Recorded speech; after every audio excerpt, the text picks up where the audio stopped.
ಪ್ರೇಮದ ಮಡದಿಯಾದ ಕೈಕೇಯಿಯನ್ನು ಕಂಡು ಶ್ರೀರಾಮನ ಯೋಗರಾಜ್ಯಾಭಿಷೇಕದ ಸುವಾರ್ತೆಯ ಹೊಸಗೆಯನ್ನು ತಾನೇ ಆಕೆಗಿತ್ತಲ್ಲದೆ ಮನಸ್ಸಿಗೆ ನೆಮ್ಮದಿಯಾಗದೆಂದು ಬಗೆದು ಅತ್ತ ನಡೆದನು. ಹೋಗುತ್ತಾ ಬಳಿಯಲ್ಲಿ ಮಗನಿಲ್ಲದ ರಾಣಿಗೆ ಒಳಗೊಳಗೆ ಇನ್ನೆಷ್ಟು ವ್ಯಾಕುಲವೋ ಎಂದು ಕಂಡಿತು. ಹಾಗೆಯೇ ಕೇಕೆಯ ರಾಜನ ಹಾಗೂ ಸುಮಂತ್ರನ ಅಂದಿನ ಮಾತುಗಳು ಮತ್ತೊಮ್ಮೆ ಚಿತ್ತದಲ್ಲಿ ಮೂಡಿದವು. ಅಷ್ಟರಲ್ಲಿ ಕೈಕೇಯಿ ಅಂತಃಪುರವೂ ಬಂತು. ಅಂತಃಪುರದ ಮುಂಭಾಗದಲ್ಲಿ ನಿತ್ಯದಂತೆ ಸಡಗರದಿಂದ ಓಡಾಡುವ ದಾಸಿಯರು ಅಲ್ಲಿರಲಿಲ್ಲ.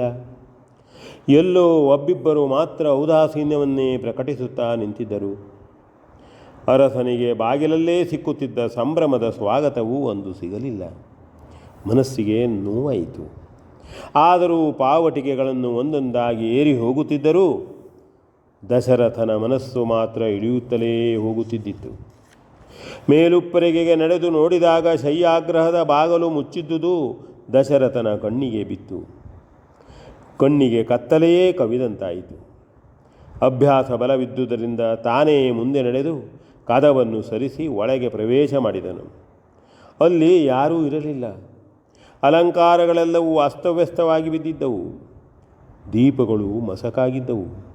ಅದನ್ನು ಕಂಡ ಅರಸನ ಹೃದಯವೂ ಹಾಗೆಯೇ ಆಗತೊಡಗಿತು. ಅಲ್ಲಿ ಎಲ್ಲಿ ಕಣ್ಣರಳಿಸಿ ನೋಡಿದರೂ ಕೈಕೇಯಿಯೂ ಕಾಣಲಿಲ್ಲ. ಮಾತ್ರವಲ್ಲ, ಶೂನ್ಯವಾಗಿದ್ದ ಆ ಪರ್ಯಂಕವು ಅವನ ಭವಿಷ್ಯತ್ತಿನ ದ್ಯೋತಕವಾಗಿದ್ದಂತೆಯೇ ಕಾಣುತ್ತಿದ್ದಿತು. ದಶರಥನು ನಿಟ್ಟುಸಿರನ್ನು ಸೂಸಿ ಒಮ್ಮೆ ತಲೆಯನ್ನು ಕೈ ಎರಡರಿಂದಲೂ ಕೆರೆದುಕೊಂಡನು.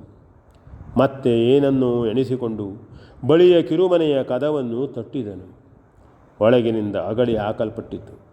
ಮತ್ತೆ ಪುನಃ ಸ್ವಲ್ಪ ಬಿರುಸಾಗಿಯೇ ಆ ಕದವನ್ನು ಬಡಿದನು. ಒಳಗಿದ್ದ ಮಂಥರೆಯು ಬಾಗಿಲನ್ನು ತೆರೆದು ಅರಸನನ್ನು ನೋಡಿ ಬಳಿಯಲ್ಲಿದ್ದ ದೀಪವೊಂದನ್ನು ಊದಿ ನಂದಿಸಿ ಅಲ್ಲಿಂದೆದ್ದು ಮೌನವಾಗಿ ಹೊರಟೇ ಹೋದಳು. ವೃದ್ಧರಾಜನಿಗೆ ಎಲ ಅಮಂಗಲವೇ ಎನ್ನಿಸಿತು. ಅಂತೂ ಅವನು ಒಳಗೆ ನುಗ್ಗಿ ಮೂಲೆ ಮೂಲೆಗಳಿಗೆ ದೃಷ್ಟಿ ಹರಿಸಿದನು. ಬರಿಯ ಮಂಚದ ಮೇಲೆ ಮುಸುಕಿಟ್ಟು ಯಾರೋ ಮಲಗಿದ್ದುದು ಕಂಡುಬಂತು. ಒಡನೆಯೇ ಅರಸನು ಅತ್ಯಂತ ಕಿರಿದಾಗಿ ಮಿನುಗುತ್ತಿದ್ದ ದೀಪವನ್ನು ತಾನೇ ನಡೆದು ಕೈಯಿಂದ ದೊಡ್ಡದು ಮಾಡಿ ಪ್ರಜ್ವಲಿಸುವಂತೆ ಮಾಡಿದನು. ಆಗ ದುಃಖದಿಂದ ಬಿಕ್ಕಳಿಸುತ್ತಿದ್ದುದು ಕೇಳಿಸಿತು.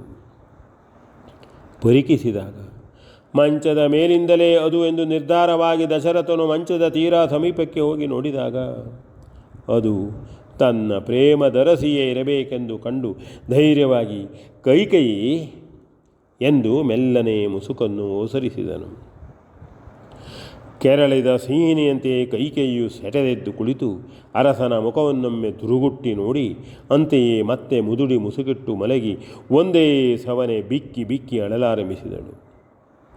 ಅದನ್ನು ನೋಡಿ ಏನೋ ಆಗಿ ಹೋದ ದಶರಥನು ಸಾವರಿಸಿಕೊಂಡು, ಹೃದಯೇಶ್ವರಿ, ಏನಾಯಿತು ಎಂದು ತೀರ ಆಕೆಯ ಬಳಿಗೆ ಸರಿದು ಒಂದು ಕೈಯಿಂದ ಬೆನ್ನನ್ನು ಸವರುತ್ತಾ ಮತ್ತೊಂದರಿಂದ ಆಕೆಯ ಮುಸುಕನ್ನು ಸರಿಸಿದನು. ಕೈಕೇಯಿಯು ಅಲುಗಾಡಲಿಲ್ಲ. ದಶರಥನು ಹಾಗೆಯೇ ಆಕೆಯನ್ನು ತನ್ನ ಮೈ ಮೇಲೆ ಎಳೆದುಕೊಂಡು ಸುರಿಯುವ ಕಂಬನಿಯನ್ನು ಸೆರಗಿನಿಂದೊರೆಸಿ ಮೈ ಮುಖಗಳನ್ನೆಲ್ಲ ಸವರಿ, ಆದುದಾದರೂ ಏನು ಎಂದು ಧೈರ್ಯದಿಂದಲೇ ಕೇಳಿದನು. ಕೈಕೇಯಿಯು ಅರಸನ ಮಡಿಲಲ್ಲೇ ಮುಖವನ್ನಿಟ್ಟು ಮತ್ತು ಕಣ್ಣೀರು ಸುರಿಸಿದಳು.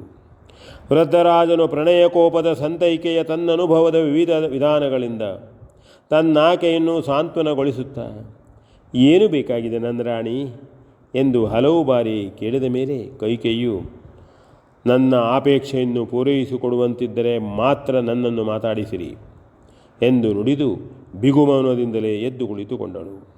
ಸಾರ್ವಭೌಮನು, ಓ ಜೀವವೇ, ಬದುಕಿದೆಯಾ ಎಂದು ಮನಸ್ಸಿನಲ್ಲಿ ಅಂದುಕೊಂಡು, ನನ್ನ ಜೀವದ ಜೀವ ನೀನು ಕೈಕೇಯಿ. ನಿತ್ಯವೂ ನನ್ನನ್ನು ಅಷ್ಟಷ್ಟು ಕಬಳಿಸುತ್ತಿರುವ ವಾರ್ಧಕವು ನಿನ್ನ ಕೈಗುಣದಿಂದಲೇ ಹಿಂದೆ ಸರಿಯುತ್ತಾ ಇದೆ. ಅಂತಹ ಚೈತನ್ಯಮಯಿ ನೀನು. ನಿನ್ನ ಅಪೇಕ್ಷೆಯೂ ಪೂರೈಸದೆ ಅಲ್ಲ, ನಾನು ಪೂರೈಸಿಕೊಡಲು ಅಸಮರ್ಥನೆ. ಏನು ಹೇಳು.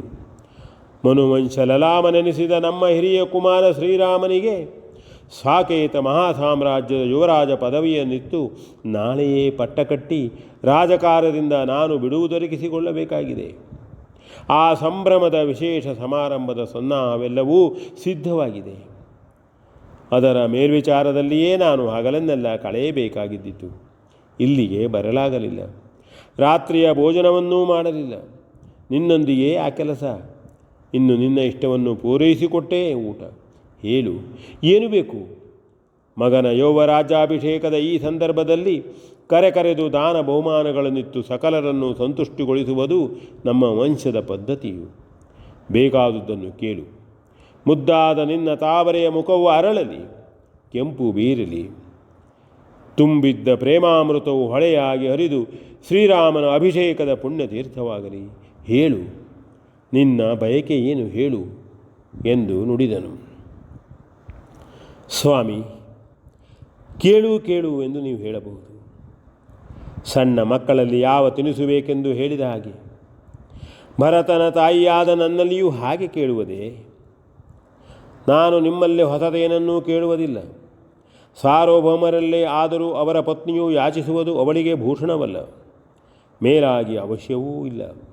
ಹಿಂದೆ ಎಂದೋ ಒಂದು ದಿನ ಆ ದಾನವರ ಯುದ್ಧದಲ್ಲಿ ನೀವು ನನಗೆ 2 ವರಗಳನ್ನು ನೀಡಿದುದು, ನಾನು ಬೇಕಾದಾಗ ಅವುಗಳನ್ನು ಪಡೆದುಕೊಳ್ಳುತ್ತದೆಂದು ನಿಮ್ಮಲ್ಲಿ ಹೇಳಿದುದು ಎರಡೂ ನಿಮ್ಮ ನೆನಪಿದೆಯಲ್ಲವೇ? ಇದ್ದರೆ ಅದನ್ನೀಗ ನನಗೆ ನಡೆಸಿಕೊಡಿ ಸಾಕು ಎಂದು ನುಡಿದಳು.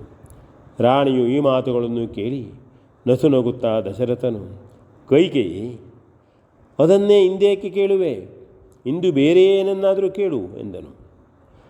ಮಗನಿಗೆ ಯೌವರಾಜಾಭಿಷೇಕವಾಗುವ ಸಂದರ್ಭದಲ್ಲಿ ಹೊಸದೇನನ್ನೂ ನಾನು ಅಪೇಕ್ಷಿಸಲಾರೆನು. ಕೊಡುವ ಮನಸ್ಸಿದ್ದರೆ ಅದನ್ನೇ ನಡೆಸಿಕೊಡುತ್ತೇನೆಂದು ವಚನ ಕೊಡಿ ಎಂದು ಕೈಕೇಯಿಯು ಪ್ರತಿಯಾಗಿ ನುಡಿದಳು. ಆಗ ದಶರಥನು, ಆಗಲಿ, ನಿನ್ನಿಷ್ಟವು ಹಾಗೆಯೇ, ಆದರೆ ಅದನ್ನೇ ನಡೆಸಿಕೊಡುತ್ತೇನೆ ಎಂದು ಮಾತು ಕೊಟ್ಟನು. V N Bhagwat ಹೊರಬಂತು.